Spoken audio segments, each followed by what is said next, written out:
শহীদ colony সার্বজনীন শারদোৎসব মানেই একটা চমক থাকে প্রতি বছরই। এবছরও একটা চমক আমরা রাখছি।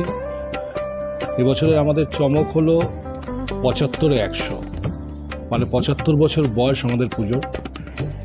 100 ফুট আমরা প্যান্ডেলটা করছি। প্যান্ডেলের বহির্রূপটা সম্পূর্ণ দুর্গা ঠাকুরের আদলে করা হয়েছে, আপনারা তার চাক্ষুষ করলেন।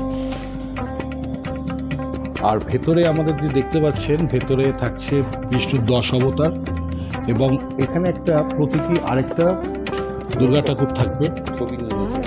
হ্যাঁ, এটা রাউন্ড করবে, এটা ঘুরবে, এটা রিভলভিং আছে, এটা মুভমেন্ট করবে। এবং এখানে সাবেকি ঠাকুর, যেটা আমাদের পুজো হবে মেইন, সেই ঠাকুরটা হবে। এখানে আমাদের পাড়ার সব অধিবাসীরাও অঞ্জলি ফঞ্জলি দেয়, সমস্ত বাচ্চারা আসে, এই শারদোৎসবে সবাই সামিল হয়।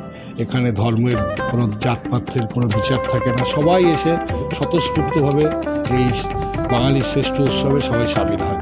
আর আমাদের শহীদ কলোনিতে একটা ঐতিহ্য আছে।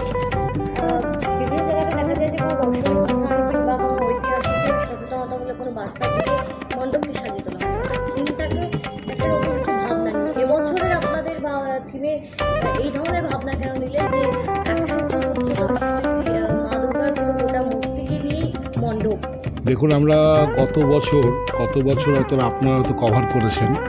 গত বছর আমরা করেছিলাম আমেরিকা টু লন্ডন, অর্থাৎ লন্ডন ব্রিজ ছিল, স্ট্যাচু অফ লিবার্টি ছিল। এবছর আমরা তার আগের বছর করেছিলাম আমরা দার্জিলিং। এবছরের চিন্তাভাবনাটা আসলো যে ঠাকুর যখন বিসর্জন হলো, তখন বিসর্জনের ব্যাপারের পরে যখন দেখলাম যে অনেক মানুষের একটু উপরে উঠতে অসুবিধা হয়, বয়স্ক মানুষ, এই আমরা তখন হাইটের একটা ব্যাপার ছিল, সিঁড়ি বেয়েতে অসুবিধা হয়। অনেকে আমাদের বলেছিল যে আমরা কষ্ট করে আসি এত দূর থেকে দেখতে, কিন্তু যখন আমরা উঠতে পারি না, তখন আমাদের চিন্তা হলো যে সমানভাবে একটা করি। এবং আমাদের কাউন্সিলর দাদা গোবিন্দদা, উনি একটা চিন্তাভাবনা, উনি আমাদের ঠিক 10 দিন পরেই আমরা এই চিন্তাভাবনাটা মাথায় রেখেছি। যখন ঠাকুরটা বিসর্জন হয়ে যাচ্ছিল, ওই যে দৃশ্যটা, ওই দৃশ্যটাকে আমরা আবার নতুনভাবে আমরা প্রকাশ করতে চাই। 1 বছর আগেই হয়ে গেছে। 1 বছর আগে আমরা ওই 10 দিন, মানে পুজোর শেষের 10 দিন পরেই আমাদের ওই ভাবনাটা চলে এসছে। আমাদের শিল্পী সমস্ত কিছু রূপায়ণ করেছেন চিরঞ্জিত। উনি গত বছরও করেছিলেন, তার আগের বছর উনি বছর 4 ধরে আমাদের। দেখা গেল যে রানাঘাটে কিছু জায়গায় আমরা দেখলাম যে রানাঘাটে একটা 100 ফুটের দুর্গাটা করা হয়েছে, ওটা প্রশাসন থেকে বন্ধ করে দেওয়া হয়েছে, ওটা পুরো কাজ সম্পূর্ণ বন্ধ।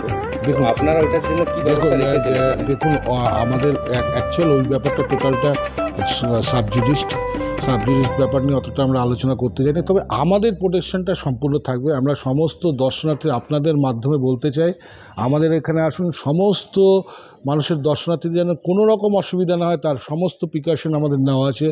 আমাদের মেডিকেল ক্যাম্প থাকবে, আমাদের কুইক রেসপন্স টিম থাকবে, আমাদের বিভিন্ন সিকিউরিটি থাকবে, পুলিশ প্রশাসন থাকবে, আমাদের নিজস্ব ভলেন্টিয়ার্স থাকবে।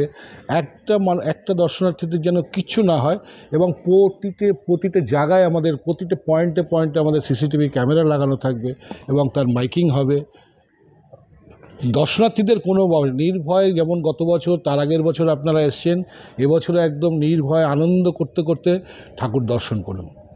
কতটা আশাবাদী দর্শনার্থীদের এবছর নজর কাড়বে আপনাদের পুজো মণ্ডপ? আমাদের পুজো মণ্ডপ তো একটা প্রকাশ থাকেই, আপনাদেরও থাকে। মানে এবছর আমরা তো আশা আপনারা রাখি যে এই হতাশ বছর, করছেন না আমরা হতাশ হই না, আমাদের কাছে হতাশ করছে না দর্শনার্থী? না না কোনো মতেই হবে না। দর্শনার্থী আসে বলবে, শুধু একটাই আওয়াজ দেবে, আবার আসবো। ওনাদের একটাই বলবে, ওহ বাহ। বলছি আচ্ছা, মণ্ডপ সজ্জায় কি ব্যবহার করা হচ্ছে মূলত?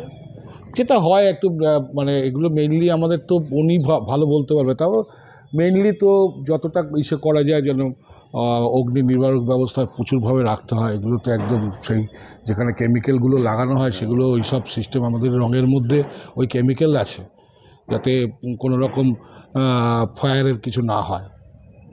আর কবে থেকে দর্শনার্থীদের জন্য মণ্ডপ খুলে দেওয়া হবে? আমাদের মণ্ডপ খোলা হবে 6 তারিখ, অর্থাৎ আগামী রবিবার সন্ধ্যা 7টা থেকে ওপেন করা হয়ে যাবে।